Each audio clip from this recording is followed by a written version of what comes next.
On the evening of April 4th, 2026, a woman disappeared from the waters off the Bahamas. Her name was Lynette Hooker.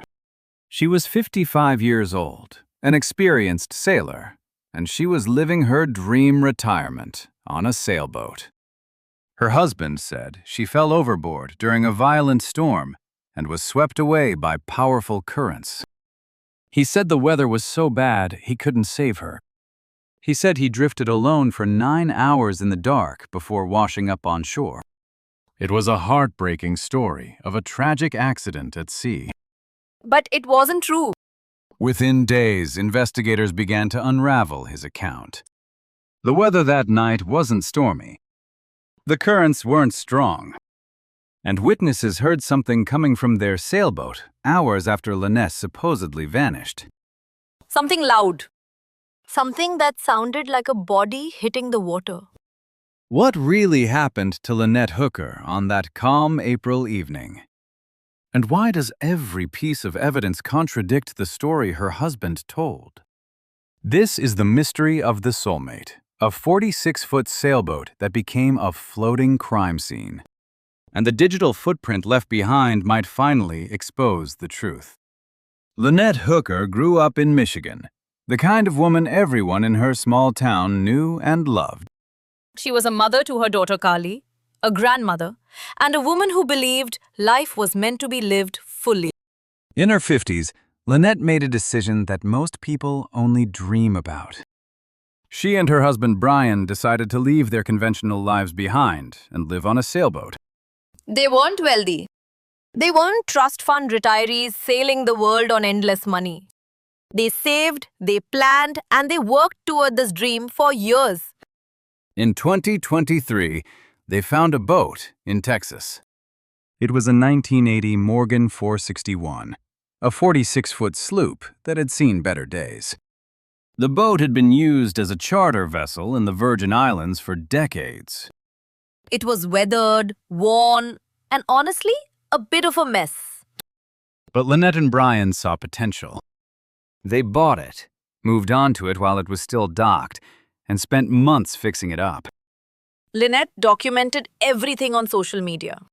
She filmed herself scrubbing the decks, rewiring electrical panels, and sanding down rusty fixtures. They replaced the rigging, upgraded the navigation systems, and installed solar panels for off-grid power. Lynette posted videos with captions like, "We're doing it! We're really doing it!" Her excitement was contagious.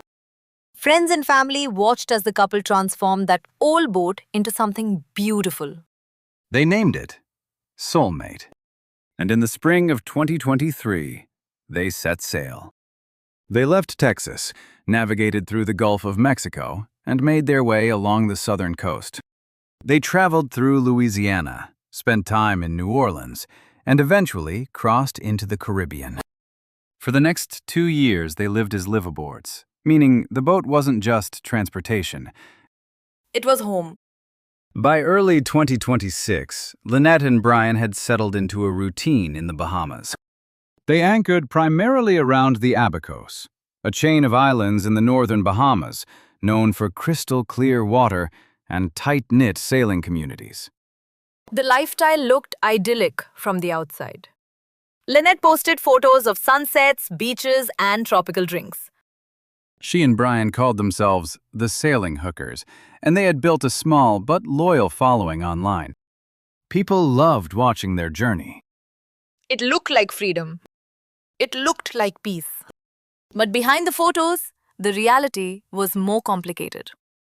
Lynette's daughter Carly would later tell investigators that her mother's relationship with Brian had always been turbulent. They fought often, especially when they drank. They had broken up and reconciled multiple times over the years. And years before they ever bought the boat, Lynette had confided something terrifying to her daughter. She told Carly that during one particularly intense argument, Brian had put his hands around her throat. She said he choked her. And she said he threatened to kill her and throw her body overboard. At the time, Carly didn't know what to do with that information. Her mother stayed with Brian. They reconciled, and life went on. But the words stayed with Carly.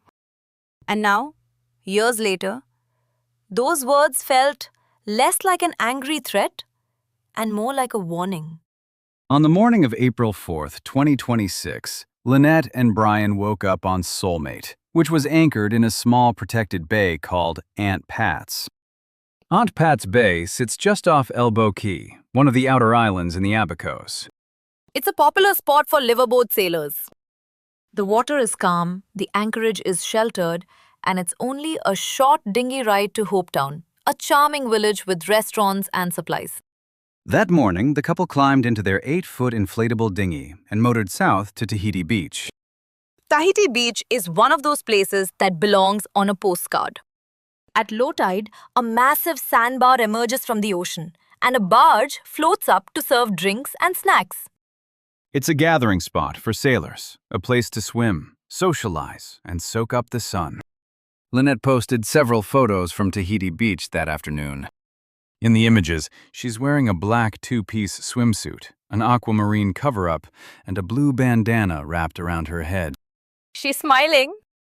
Her arms are stretched out wide, holding a selfie stick with a 360-degree camera attached. In one shot, she's sitting in shallow turquoise water with a drink in her hand, looking relaxed and happy. She had no idea those would be the last photos she would ever post. After spending a few hours at Tahiti Beach, Lynette and Brian got back into their dinghy. They motored north along the coastline toward their next stop, the Abaco Inn. The Abaco Inn is a small restaurant and resort perched on the southern tip of Elbow Key. It's a favorite among sailors because you can pull your dinghy right up to the dock and walk straight into the restaurant. According to staff at the inn, the Hookers arrived sometime in the late afternoon. They sat down for dinner, ordered food and drinks, and seemed like any other couple enjoying a meal. Nothing about their behavior raised red flags. They weren't arguing. They didn't seem distressed. After finishing their meal, they paid the bill and left. Brian later told authorities they departed the Abaco Inn just after 7:30 that evening. The plan was simple. Get back in the dinghy, motor 2 miles north to Aunt Pat's Bay, and climb back aboard Soulmate for the night. It should have taken 15 minutes. 20 at most. But according to Brian, that's when everything went horribly wrong.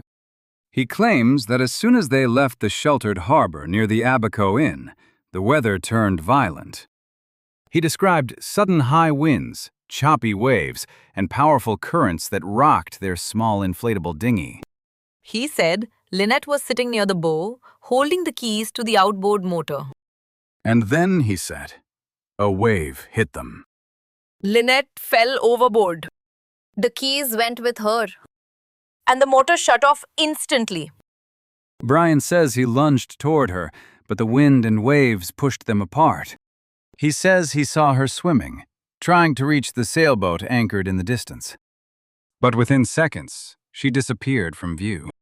He called her name, but the wind swallowed his voice. And then, he says, he was alone. Adrift in a powerless dinghy with no way to reach her and no way to call for help. Brian claims he floated helplessly for the next 9 hours. He says the wind and currents carried him miles off course, pushing him further and further from where Lynette went into the water. He says he tried to paddle with one oar, but it was useless against the forces of nature. He drifted in the dark. Alone. Terrified. Finally, just after 4 in the morning, Brian says he washed up on the shore near Marsh Harbor Boatyard. He climbed out of the dinghy, stumbled to the nearest building, and told someone his wife was missing. That person called the police.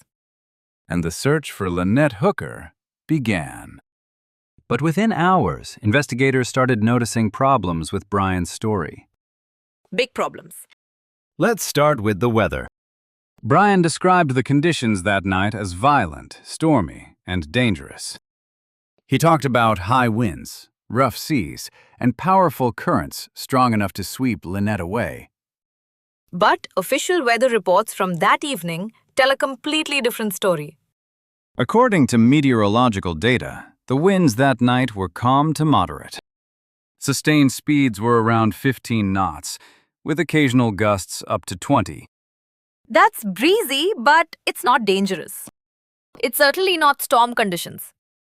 Multiple witnesses who were in the area that night described the water as glassy.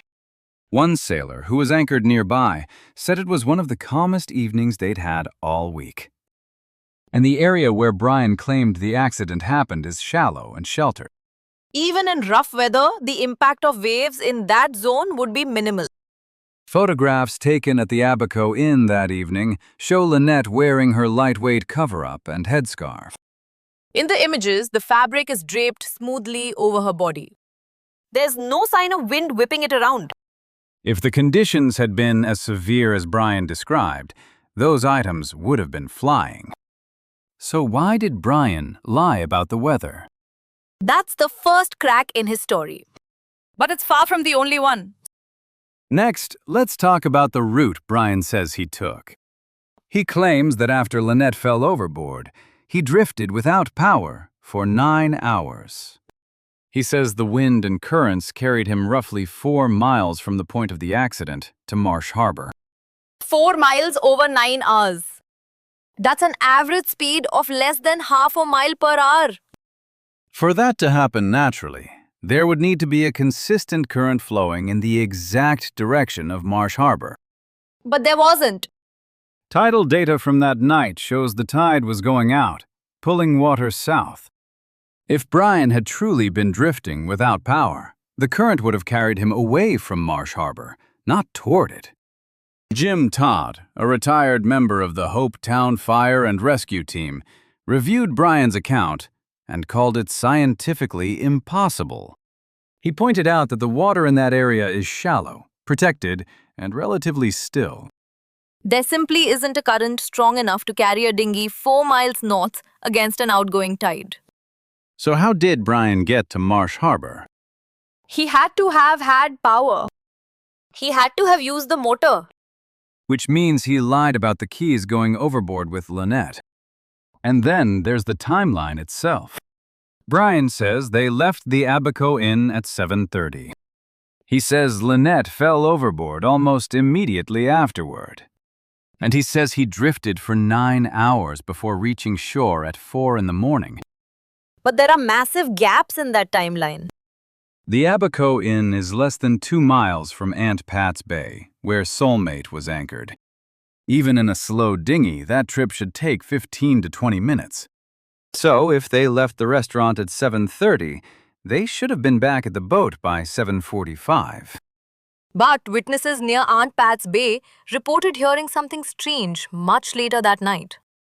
Multiple people anchored in the bay said they heard a loud splash coming from the direction of Soulmate. It wasn't just any splash. They described it as massive, the kind of sound that registers even from 100 yards away across open water. And it happened late, well after 9:30, possibly closer to 10 o'clock. By that time, the island had quieted down, and the sound stood out. So here's the question. If Lynette fell overboard at 7:30 and Brian drifted away immediately, who was on Soulmate at 9:30? And what made that splash? This is where investigators began to suspect that Brian's entire story was a fabrication. They theorized that Brian and Lynette did make it back to Soulmate that evening. And that whatever happened to Lynette didn't happen in the dinghy. It happened on the boat. One of the reasons investigators believe this has to do with what Lynette was wearing. Brian told search and rescue teams that Lynette was wearing a black 2-piece swimsuit when she disappeared. But he didn't mention the aquamarine cover-up. He didn't mention the blue bandana. Those items were clearly visible in photos taken just hours earlier at the Abacos Inn. So where did they go? If Lynette had gone straight from the restaurant back into the dinghy and then overboard, she would still have been wearing those clothes. But if she made it back to Soulmate first, she likely would have taken them off. Lynette's daughter, Carly, told investigators that her mother had a specific routine after spending the day on the water. She'd come back to the boat, take a shower, change into fresh clothes, and put her Apple Watch on the charger. If Lynette followed that routine on April 4th, it would mean she was on Soulmate well after 7:30.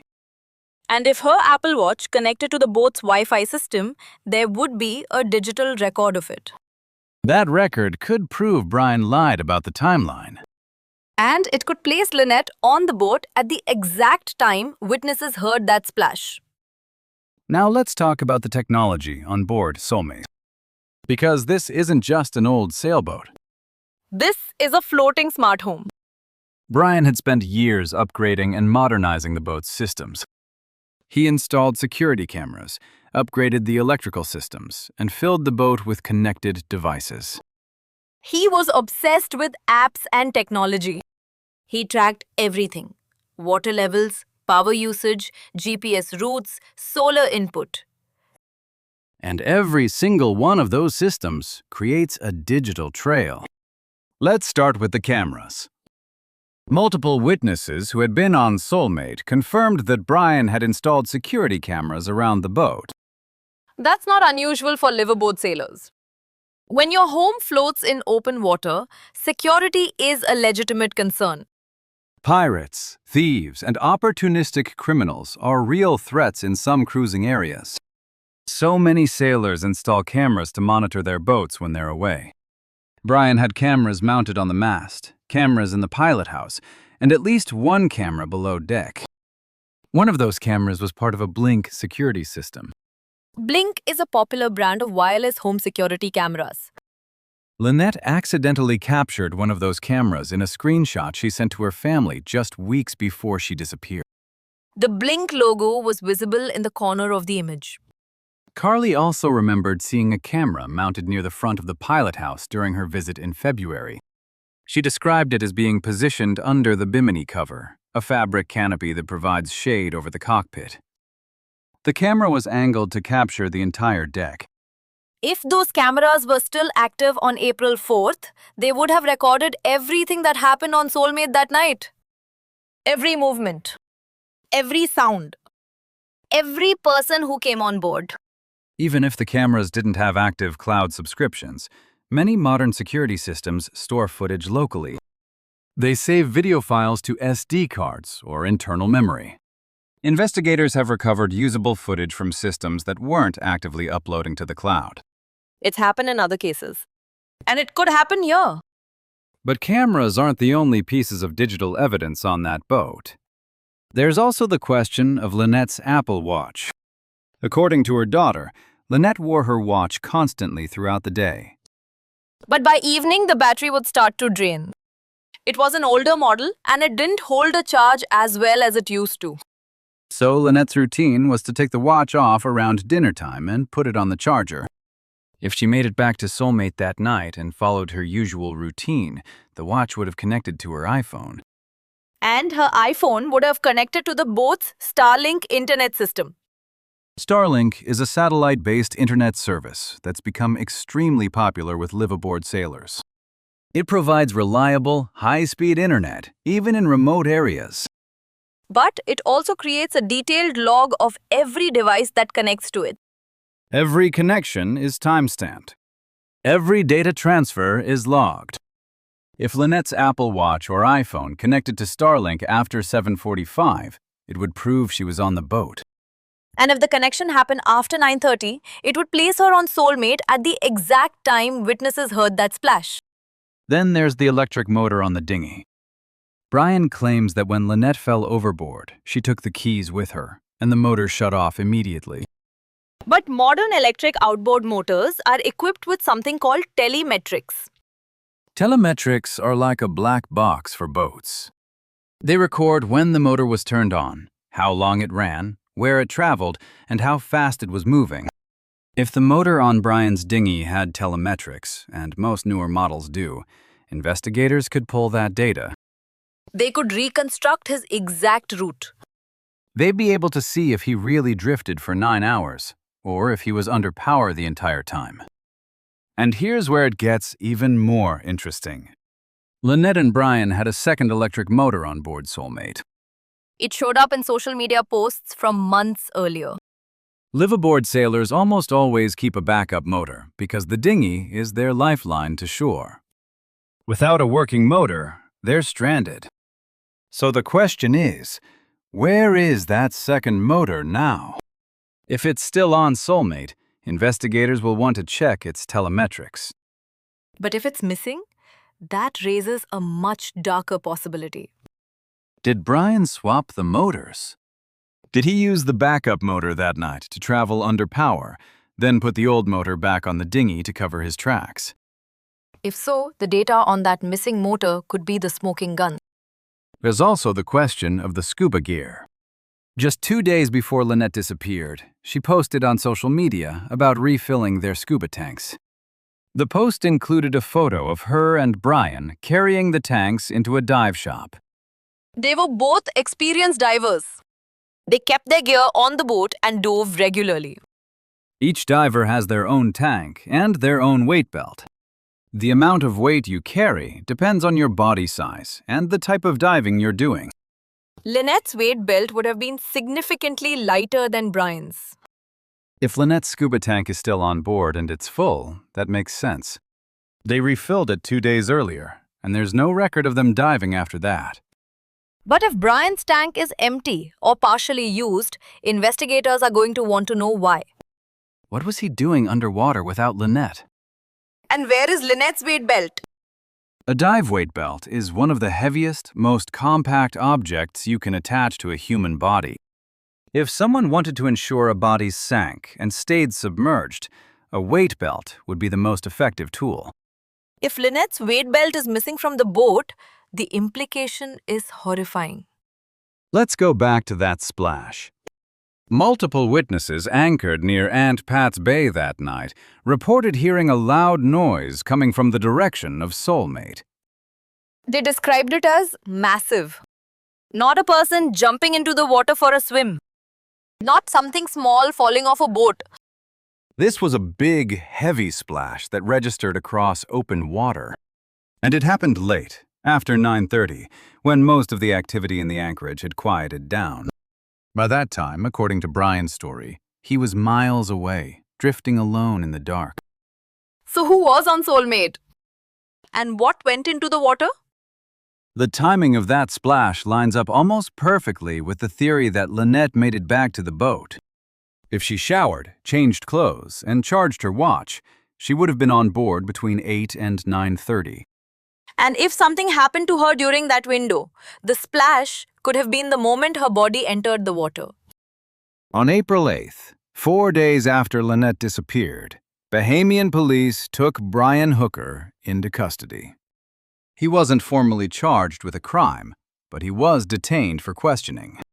Under Bahamian law, police can hold a suspect for 48 hours without filing charges. In Brian's case, they requested an extension.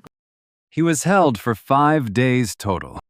During that time, he was interviewed multiple times by investigators. They asked him to walk through his story again and again. They looked for inconsistencies, contradictions, and gaps in his timeline. His attorney, Terrell Butler, later told reporters that Brian was questioned specifically about whether he had caused harm to his wife. Brian denied everything. He maintained that Lynette's disappearance was a tragic accident and nothing more. On April 13th, prosecutors decided they didn't have enough evidence to charge him. Brian was released. But he remained a suspect. The day after his release, Brian gave an interview to ABC News. He told the reporter that his sole focus was finding Lynette, no matter how unlikely it seemed that she was still alive. He said he planned to stay in the Bahamas, hire search teams, and comb the waters himself. But hours after that interview, Brian left the Bahamas. His attorney said he needed to be with his terminally ill mother in Michigan. He never returned. And he never contacted Lynette's family again. Carly, Lynette's daughter, was devastated by Brian's silence. She had known Brian since she was 3 years old. He had been her stepfather for more than 2 decades. He had raised her. And now, in the middle of the worst crisis of her life, he had completely ghosted her. No phone calls. No text messages. No explanation. Carly told reporters that Brian's behavior felt like consciousness of guilt. If this had truly been a tragic accident, why wouldn't he reach out to the family? Why wouldn't he grieve with them, share memories of Lynette, and lean on each other for support? Instead, he disappeared. He cut off contact with everyone who loved Lynette. And he hired a criminal defense attorney. Lynette's mother, Darlene, also spoke out publicly. She described her daughter's relationship with Brian as volatile, especially when they drank alcohol. She said they had broken up and reconciled multiple times over the years. But she also said Lynette loved the water. She loved the freedom of living on a boat. And she would have done almost anything to make the relationship work. Now, Lynette's family was left with nothing but questions. And the only person who could answer them refused to speak. While Brian was back in Michigan, the United States Coast Guard opened its own investigation. On April 9th, just 5 days after Lynette disappeared, the Coast Guard Investigative Service, known as CGIS, officially took over the case. This wasn't just a local matter anymore. It was a federal investigation. The Coast Guard has jurisdiction over American-flagged vessels, even when those vessels are operating in foreign waters. And because Soulmate was registered in the United States, CGIS had the legal authority to seize the boat and conduct a full forensic examination. On May 11th, more than a month after Lynette disappeared, Coast Guard agents intercepted Soulmate about 40 nautical miles off the coast of Florida. The boat had left the Bahamas. Brian wasn't on board. 2 men were sailing it north toward the United States, and they had turned off the boat's GPS tracking system. Carly posted a video on social media when she realized the boat was moving. She said she had no idea who the men were or why they were moving Soulmate. She said the Coast Guard hadn't contacted her about it. She was finding out in real time, just like everyone else watching online. Hours later, the Coast Guard confirmed they had seized the vessel. Agents boarded Soulmate, placed it under tow, and brought it to the Coast Guard station in Fort Pierce, Florida. When it arrived, the boat was surrounded by crime scene tape. Investigators set up a processing table on the dock and began systematically removing evidence. They worked for days. Bags and boxes of electronics, documents, clothing, and equipment were carried off the boat and logged into evidence. Exclusive photos obtained by independent journalists show agents wearing gloves and protective gear, combing through every inch of the vessel. They weren't treating this like a recovery mission. They were treating it like a homicide investigation. So what were they looking for? Let's start with the most obvious items, those security cameras. If the Blink camera system was still installed on Soulmate, investigators would have seized the base station and any connected storage devices. Even if the cameras weren't actively uploading footage to the cloud, many systems store video locally on SD cards or internal memory. That footage could show who was on the boat that night. It could show what time Lynette came back. It could show what happened in the pilot house, on the deck, or down below. In some cases, investigators have been able to recover partial video files, even from damaged or deliberately deleted storage. If there's anything salvageable on those cameras, the Coast Guard forensic team will find it. They also would have seized every phone, tablet, laptop, and computer on board. Brian was known to be obsessed with technology and apps. He had apps for monitoring water levels in the tanks, apps for tracking solar power generation, apps for logging GPS routes and passages. Each one of those apps generates data. And that data gets stored, logged, and timestamped. Investigators can reconstruct entire timelines just from app activity. They'll be able to see when the lights were turned on, when the water pump was activated for the shower, when the refrigerator door was opened. All of those small events create what investigators call digital exhaust.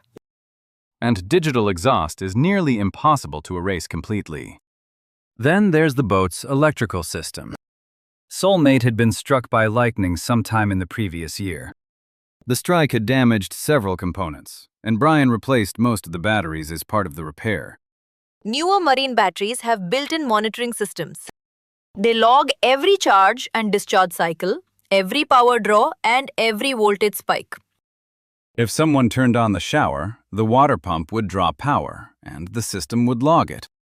If someone opened the refrigerator multiple times, that would show up as repeated power events. If the air conditioning was running in the pilot house, the battery system would record it. All of that activity gets time-stamped. If the logs show heavy power usage on Soulmate after 7:30 on the night of April 4th, it would prove someone was on board. And if that someone wasn't Lynette, the only other possibility is Brian. Which would mean he lied about drifting alone in the dark. The Coast Guard would also have been looking for Lynette's personal belongings. Specifically, her clothes. The aquamarine cover-up. The blue bandana she wore as a headscarf. The black two-piece swimsuit. If those items are still on the boat, neatly put away in a drawer or closet, it suggests Lynette came back and changed. If they're missing entirely, it raises the question of where they went. Investigators would also want to find her Apple Watch. If the watch is on board, it should have a record of its last known connection to her iPhone. If it connected after 7:45 that evening, Brian's timeline collapses. They'd also be looking for the scuba tanks, the weight belts, and that second electric motor. Every piece of equipment on that boat tells a story. And investigators are trained to read those stories. One detail that investigators paid particular attention to was the air conditioning unit on the stern of the boat. When fire and rescue brought Brian back to Soulmate on the morning of April 5th, they watched him fidget with an air conditioner mounted near the back of the boat. He pulled something out of it, then used it to unlock the hatch and get below deck. It was a hider key. Brian later told people he had to break into his own boat because the keys to the cabin were in the dry bag that went overboard with Lynette. But investigators found that story suspicious. If the keys were really gone, why did he have a backup hidden in the air conditioner? And if he had a backup, why did he need the dinghy keys in the first place? It's a small detail, but in cases like this, small details matter. They add up. And eventually, they paint a picture. There's one more piece of evidence that could be crucial, and it's something most people wouldn't think about. Rain. Brian spent nearly 40 minutes on a recorded phone call with friends, describing every detail of that night. He talked about the wind, the waves, the darkness, and his desperate attempts to reach Lynette. But he never once mentioned rain. And that's a problem. Because it did rain that night. Weather data shows a small pocket of rain passed over the Sea of Abacos during the hours Brian claimed to be drifting. If he had really been out there, exposed in an open dinghy for 9 hours, he would have been soaked. It's the kind of detail you don't forget. It's the kind of thing that would stick in your memory. So why didn't he mention it? One theory is that he wasn't where he said he was. If Brian was somewhere else during those hours, somewhere sheltered, he might not have even known it rained. And if he didn't know, he couldn't include it in his story. As the investigation continued, more people began to come forward with information. Some were locals who had been in Aunt Pat's Bay that night. Others were fellow sailors who had interacted with Brian and Lynette in the days leading up to her disappearance. One witness told investigators they had seen the Hooker's dinghy moving under power late that evening. Another said they noticed Soulmate's lights were on well after dark. None of these observations proved anything on their own. But together they formed a pattern. A pattern that contradicted Brian's story at every turn. On April 16th, Carly traveled to the Bahamas. She wanted to retrace her mother's final steps and see the boat for herself. It was the first time she had been back since visiting in February. And it was almost too much to bear.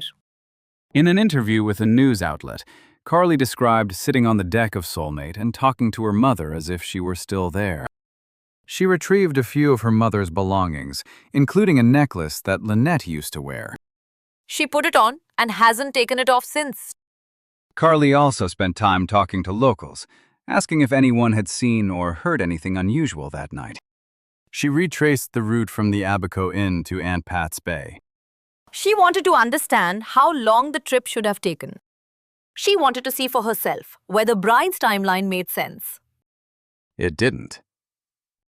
The distance was short, the water was calm, and there was no reason the trip should have taken more than 20 minutes. So where were they for the missing hours? By mid-May, the investigation had reached a critical phase. The Coast Guard had Soulmate. They had the digital devices. They had the timeline.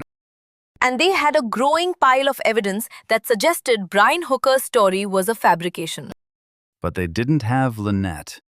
Search and rescue operations had transitioned to search and recovery weeks earlier. The Bahamian Defense Force had scoured the waters by air, land, and sea. But the ocean is vast, and bodies don't always surface. If Lynette was weighted down, as some investigators suspected, she might never be found. And without a body, building a murder case becomes exponentially harder. But not impossible. Prosecutors in so-called no-body homicide cases rely heavily on circumstantial evidence. They build their case on lies, inconsistencies, motive, and opportunity. They show the jury that the defendant's story doesn't match the science. And they let the jury connect the dots. In Brian's case, the circumstantial evidence is overwhelming. He lied about the weather. He lied about the timeline. He lied about drifting without power. He ghosted his family. He left the country. And he refused to cooperate with investigators. Add to that the history of violence, the threats he allegedly made, and the digital evidence still being analyzed, and you have a case. Maybe not a slam dunk, but a case nonetheless. One of the most important pieces of evidence could come from the boat's Starlink system. Starlink is a satellite-based internet service that's become popular with live-aboard sailors. It provides reliable connectivity even in remote areas. But it also creates a detailed log of every device that connects to it. If Lynette's phone or Apple Watch connected to Starlink after 7:30, that data will still exist. And if it shows activity on the boat during the hours Brian said he was drifting, his story falls apart completely. That kind of data is admissible in court. And it's nearly impossible to refute. There's also the question of Brian's past. According to multiple sources, Brian was fired from his job at AT&T years earlier. The reason? He was caught tampering with the GPS tracker on his work van. He had figured out how to manipulate the system so his employer couldn't track his location. It's a small detail, but it reveals something about Brian's mindset. He's someone who thinks he can outsmart technology. Someone who believes he can cover his tracks. But investigators know that modern technology is almost impossible to fool. There are too many logs, too many timestamps, too many interconnected systems. You can delete files, but metadata remains. You can turn off tracking, but cell towers still ping. You can lie about where you were, but the digital exhaust tells the truth. As of now, Brian Hooker has not been charged with any crime. He remains in Michigan, living his life, while Lynette's family waits for answers. Kali posts updates on social media, keeping her mother's case in the public eye. She's determined not to let Lynette be forgotten. Lynette's mother, Darlene, has also spoken out, urging anyone with information to come forward. She wants justice for her daughter. She wants closure. But most of all, she wants the truth. The Coast Guard has not released any findings from their forensic examination of Soulmate. That's standard procedure in an active investigation. But sources close to the case have described the evidence collected as significant. They say investigators are confident they'll be able to build a timeline of exactly what happened that night. And when they do, Brian Hooker will have a lot of explaining to do. Let's take a step back and look at the bigger picture. This case isn't just about one woman's disappearance. It's about the illusion of the perfect life. Lynette and Brian presented themselves online as the ideal retired couple, living the dream on their sailboat. They posted photos of sunsets, beaches, and tropical paradise. But behind the carefully curated images was a relationship marked by violence, instability, and control. Lynette's daughter said her mother had confided in her about Brian's threats years earlier. She said he had choked her and told her he would kill her and throw her overboard. At the time, it seemed like an empty threat made in the heat of an argument. But now, those words feel like a blueprint. Domestic violence on boats is an under-discussed issue in the sailing community. When you're living on a boat, especially in remote areas, you're isolated. There are no neighbors to hear you scream. There are no doors to run out of. You're surrounded by water, and your partner controls the only way to shore. For someone in an abusive relationship, a sailboat can become a floating prison. And if something goes wrong, the ocean provides the perfect cover. No witnesses. No evidence. Just a tragic accident that no one can disprove. But in Lynette's case, investigators believe Brian made mistakes. He underestimated the technology on his own boat. He didn't account for the witnesses who heard that splash. He didn't think about the weather records that would contradict his story. And he didn't realize that digital exhaust never truly disappears. In trying to create the perfect cover story, he created a story full of holes.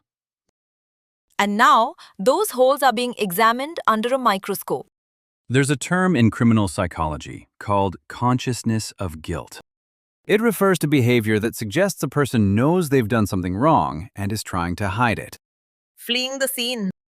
Avoiding family. Refusing to cooperate with investigators. Changing your story when confronted with evidence. Brian's behavior after Lynette disappeared checks every single one of those boxes. He told investigators he would never leave the Bahamas until his wife was found. But he left within days. He told Carly he would stay in touch and keep her updated.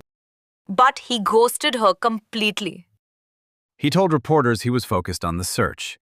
But he hired a lawyer and stopped talking. None of that proves he killed Lynette. But it certainly doesn't look like the behavior of an innocent man devastated by a tragic accident. As the investigation moves forward, the question isn't whether Brian will be charged. The question is when. The Coast Guard is building a case brick by brick, piece of evidence by piece of evidence. They're analyzing the digital devices. They're reviewing the camera footage, if it exists. They're reconstructing the timeline down to the minute. And they're waiting for the right moment to act. In no-body homicide cases, prosecutors typically wait until they're confident they can win at trial. They only get one shot. And they want to make sure it counts. If and when charges are filed, the case will likely hinge on a combination of forensic evidence and circumstantial proof. Prosecutors will show the jury that Brian's story is scientifically impossible. They'll present the weather data, the tide charts, and the timeline. They'll show that he lied about the conditions, lied about drifting, and lied about the keys. They'll present the digital evidence, the camera footage if it exists, and the logs from the boat's systems. They'll show that someone was on Soulmate during the hours Brian said he was alone at sea. And they'll present the history of violence, the threats, and the pattern of control. They'll show the jury who Brian Hooker really is. And they'll let the jury decide whether Lynette's disappearance was a tragic accident or a calculated murder. For now, Lynette's family continues to wait. They wait for answers. They wait for justice. And they wait for the day when they can finally say goodbye. Carly wears her mother's necklace every day as a reminder. A reminder that Lynette was real. That she was loved. And that she deserves to be remembered. The ocean is vast, and it keeps its secrets well. But technology has a way of revealing what people try to hide. Cameras don't forget. Data doesn't lie. And the truth has a way of surfacing even when it's been buried deep. In the case of Lynette Hooker, that truth may still be locked inside the Soulmate. Inside the cameras, the computers, and the digital exhaust that Brian thought he could erase. But he couldn't. And now, it's only a matter of time before everything comes to light. There are other details that make Brian's behavior after the incident even more suspicious. In the days following Lynette's disappearance, Brian gave multiple interviews to friends and media outlets. He described the events of that night in exhaustive detail, sometimes talking for 40 minutes or more. But every time he told the story, small details changed. In one version, he said Lynette was holding the keys when she fell.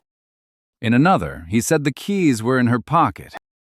In one account, he said he saw her swimming toward the boat. In another, he said she disappeared almost instantly.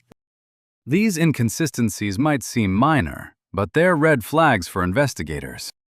When someone is telling the truth about a traumatic event, the core details remain consistent. The story might become more detailed over time as memories surface. But the basic facts don't change. When someone is lying, they have to reconstruct the story each time they tell it. And that's when inconsistencies creep in. Brian also made statements that seemed designed to deflect suspicion. In one interview, he emphasized how much he loved Lynette and how devastated he was by her loss. But he never actually said he missed her. He never talked about specific memories they shared or moments he wished he could relive. Instead, his statements were generic and performative. They sounded like what someone thinks a grieving spouse should say, not what a grieving spouse actually feels. It was all surface, no depth.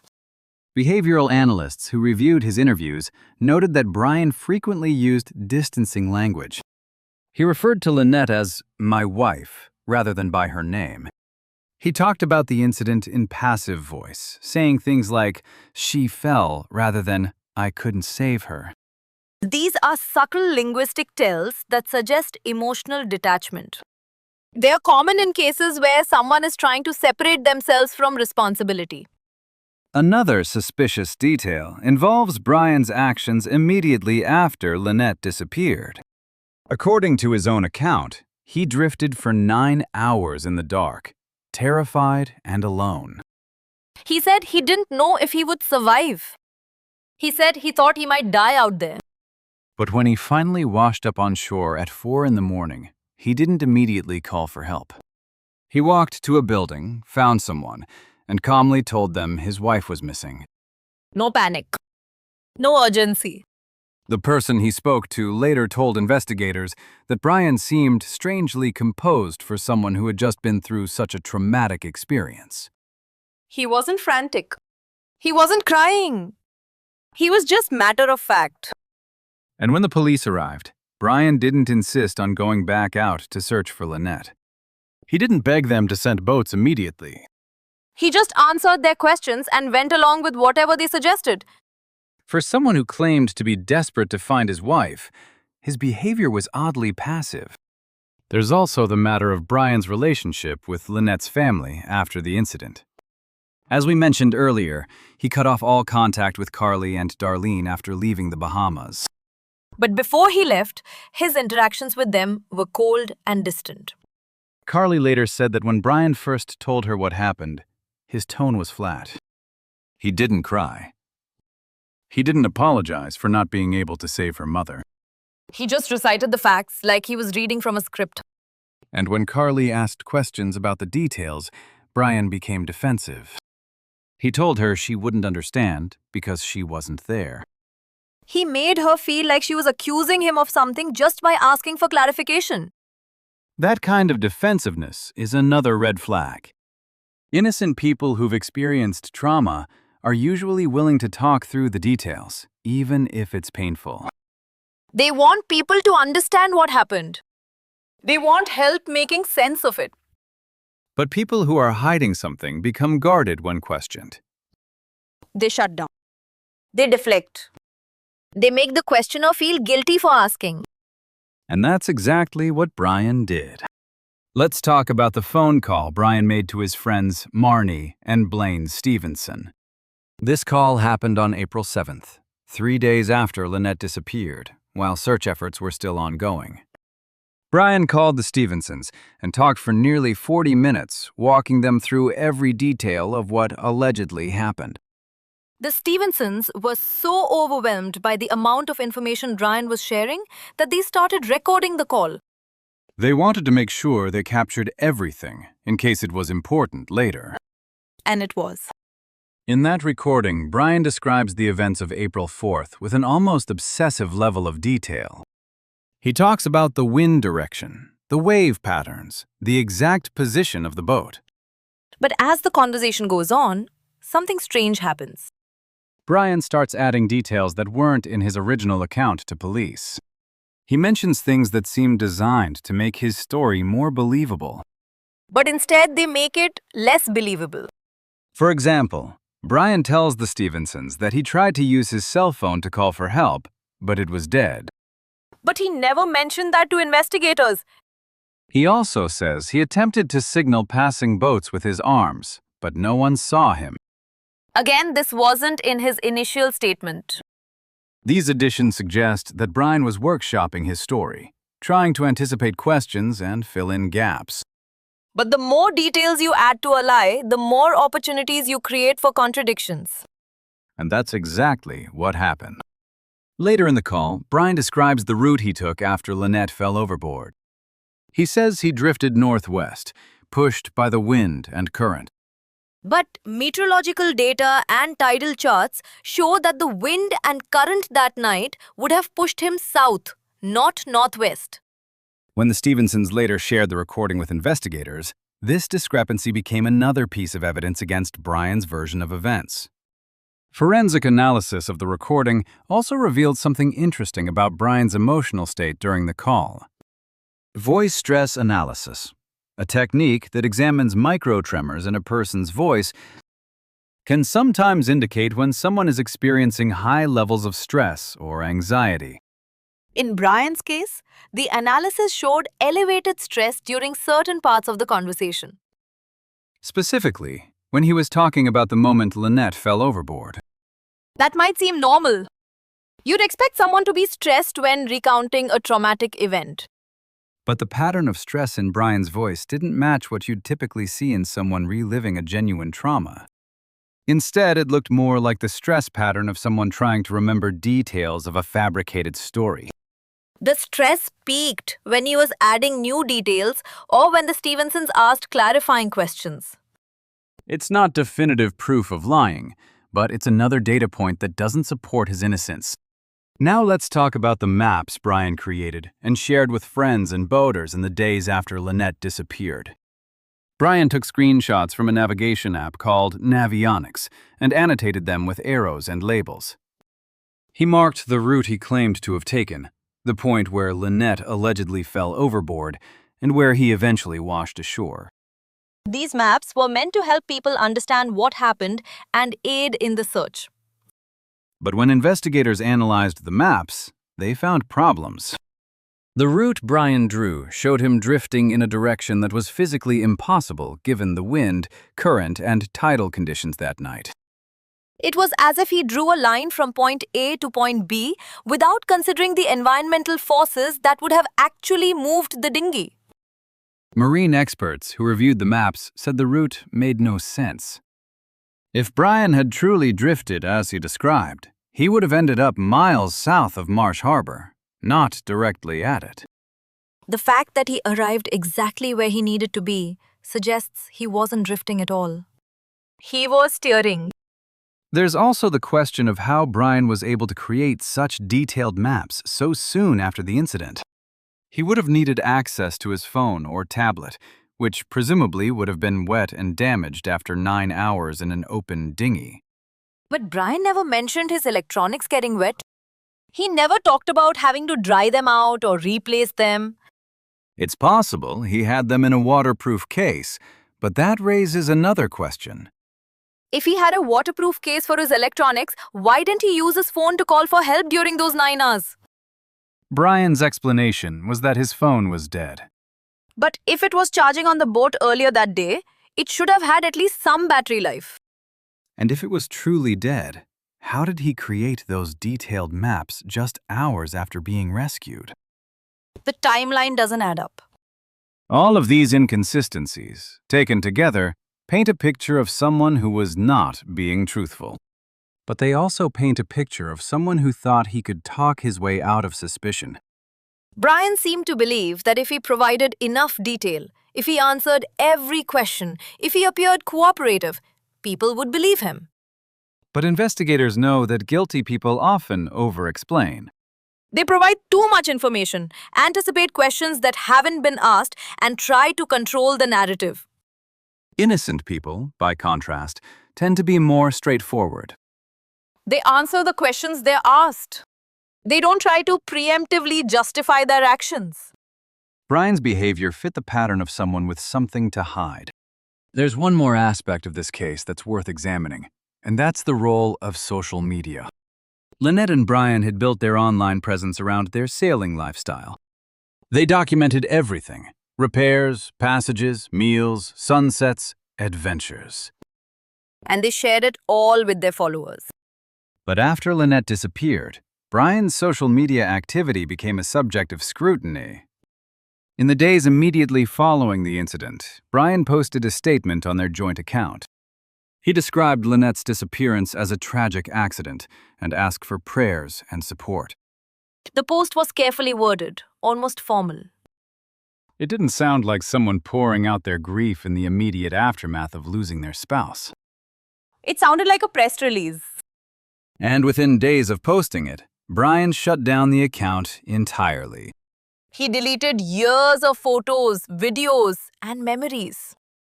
When Carly asked him why he deleted everything, Brian said it was too painful to see the photos of Lynette. But deleting the account also meant deleting potential evidence. Investigators were able to recover some of the content, but not all of it. And the timing of the deletion, coming just days after Lynette disappeared, struck many people as suspicious. If you're truly grieving and hoping your spouse will be found, why would you erase all trace of your life together? Why not leave the account as a memorial? Why not keep the photos and videos as a way to hold on to her memory? The deletion felt less like an act of grief and more like an attempt to control the narrative. And it's another behavior that aligns with consciousness of guilt. As investigators continue to piece together what happened on April 4th, they're also looking at the weeks and months leading up to Lynette's disappearance. Were there signs that something was building? Were there arguments, financial pressures, or other stresses that might have pushed Brian to act? According to people who knew the couple, Brian and Lynette had been arguing more frequently in the months before she disappeared. Money was tight. The boat required constant maintenance, and repairs were expensive. Some friends said Brian seemed frustrated with the lifestyle, that he was ready to move back to land. But Lynette wasn't. She loved living on the boat. She loved the freedom and the adventure. If Brian wanted to end the lifestyle but Lynette refused, that could have created a rift. And if Brian felt trapped, unable to leave the relationship or the boat without financial and social consequences, that could have been a motive. It's speculation at this point, but it's the kind of background investigators will be looking at as they build their case. One thing is certain, this case is far from over. The forensic analysis of Soulmate is still ongoing. The digital evidence is still being processed. And investigators are still interviewing witnesses and gathering information. When all of that work is complete, prosecutors will have to make a decision. Do they have enough to charge Brian Hooker with murder? In a no-body case, that's always a difficult call. But the circumstantial evidence is strong. The lies are documented. The inconsistencies are clear. And the digital trail, if it shows what investigators believe it will show, could be the smoking gun they need. For Lynette's family, the wait is agonizing. Every day without answers is another day of uncertainty and pain.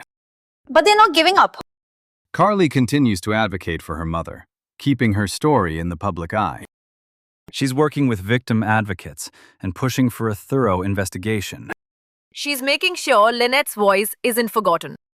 And Darlene, Lynette's mother, has said publicly that she won't rest until there's justice for her daughter. She knows in her heart what happened. And she's waiting for the system to catch up. This case is still developing, and we'll continue to follow it as new information comes out. The Coast Guard's investigation could take months before forensic analysis is complete. But authorities clearly believe they're dealing with a crime, not an accident. If the digital evidence proves what investigators suspect, Brian Hooker could face murder charges. For Lynette's family, every day brings hope that the truth will surface. Hope that justice will be served. Lynette's story reminds us that not everything is as it appears on social media. Behind the sunset photos was a woman living in fear. A woman whose worst nightmare may have come true on that April night. Her story highlights the unique vulnerabilities faced by people in domestic violence situations on boats. You're isolated, dependent on your partner, surrounded by water. If that partner turns violent, the ocean becomes both a weapon and a hiding place. If you're experiencing domestic violence, the National Domestic Violence Hotline is available 24 hours at 1-800-7997-233. You are not alone. If you have thoughts on what happened to Lynette or theories about the evidence, drop a comment below.